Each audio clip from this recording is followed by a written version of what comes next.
Ray optics का सबसे important topic है जिसमें हम साइन कन्वेंशन समझते हैं।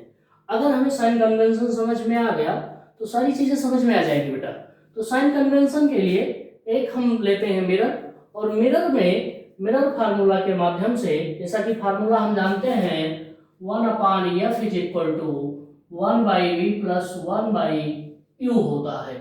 अब यहाँ पे हमारे पास जो मिरर होते हैं वो दो तरीके के होते हैं, एक होता है कॉन्वेक्स मिरर और दूसरा होता है कॉनकेव मिरर।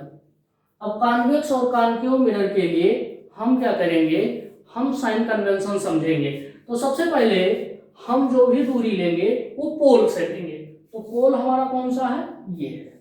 तो पोल से अब हम जैसे मैथ में कोऑर्डिनेशन समझ चुके हैं, कोऑर्डिनेशन में हम जानते हैं कि अगर हम जीरो के बाएं तरफ जाएंगे तो नेगेटिव साइन होगा, और अगर दाएं तरफ जाएंगे तो पॉजिटिव साइन होगा।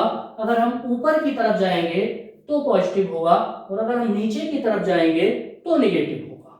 तो यहाँ पे जितनी भी दूरी यहाँ इस पोल से इधर की तरफ यानी फ्रंट साइड की तरफ चलेगी मिरर के, वो सब क्या होगी, नेगेटिव होगी। लेकिन जो भी अगर मिरर के बैक साइड में जाएगी वो पॉजिटिव होगी।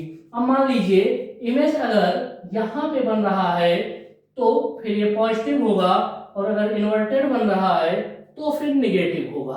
अब हम यहाँ पे कुछ और समझते हैं, जैसे कि U जो होगा बेटा वो सभी कंडीशंस में नेगेटिव होगा, यानी चाहे वो कॉनकेव मिरर हो चाहे कॉन्वेक्स मिरर हो, हम हमेशा याद रखेंगे U इज ऑलवेज नेगेटिव।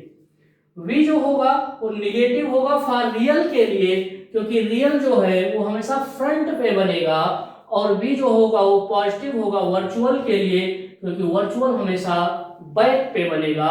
अब हम बात करेंगे F की, तो फोकल लेंथ जो होगी वो नेगेटिव होगी किसके लिए, कॉनकेव के लिए, और पॉजिटिव होगी किसके लिए, कॉन्वेक्स के लिए।